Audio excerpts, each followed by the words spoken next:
Hi hello నమస్తే అండి. ఈరోజు చేప జన కర్రీ ఎలా చేయాలో నేర్చుకుందాం. పొయ్యి మీద వేడి నీళ్లు పెట్టుకోవాలండి. ఆ నీళ్లు మరిగేటప్పుడు ఈ జనంతా ముందు శుభ్రం చేసుకోవాలండి పసుపు ఉప్పు వేసుకుని. ఆ తర్వాత ఈ జనంతా వేడి నీళ్ళలో వేసేసుకున్నాం. కాసేపు 5 నిమిషాలు ఉడకనిద్దామండి. తర్వాత అవన్నీ గట్టిపడతాయి. అవన్నీ ఒక బౌల్లోకి తీసేసుకుందామండి. అవి ఉడకాలండి బాగా. ఉడికాక బౌల్లోకి తీసేసుకుందామండి. బౌల్లో తీసుకుని చిన్న చిన్న ముక్కలుగా కట్ చేసుకుని పక్కన పెట్టుకుందామండి.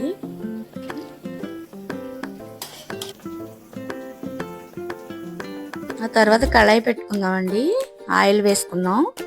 ఆయిల్ వేడెక్కాక మెంతులు జీలకర్ర వేసేసుకుందామండి అందులో.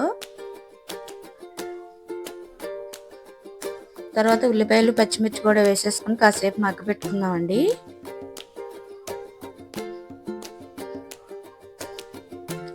కాసేపు మగ్గాక పసుపు ఉప్పు కూడా వేసి కాసేపు మగ్గనిద్దామండి. ఉప్పు వేస్తే త్వరగా ఉల్లిపాయ ముక్కలు మగ్గిపోతాయి.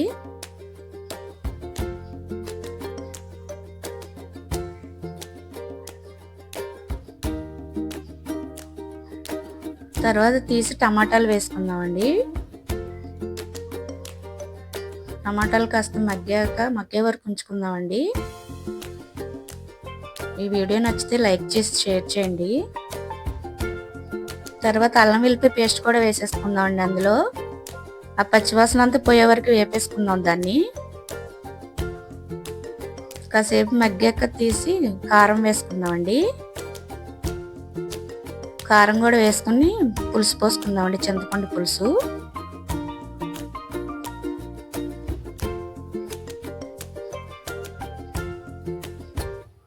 చింతపండు పులుసు పోసి ఒకసేపు మూత పెట్టుకుని ఉడకనిద్దామండి కర్రీని. తర్వాత తీసి అది ఉడికేటప్పుడు ఈ ముక్కలన్నీ అందులో వేసేసుకుందామండి.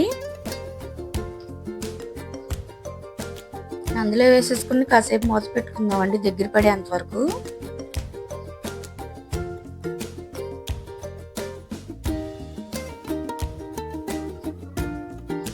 ఆ తర్వాత జీరా పౌడర్ ధనియాల పౌడర్ కూడా వేసేసుకుందామండి అందులో.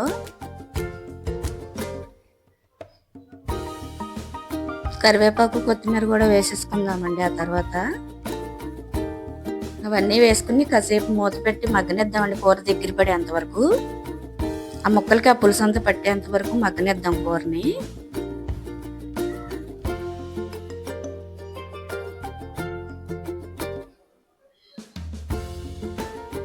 అంతేనండి, రెడీ అయిపోయింది జన కర్రీ.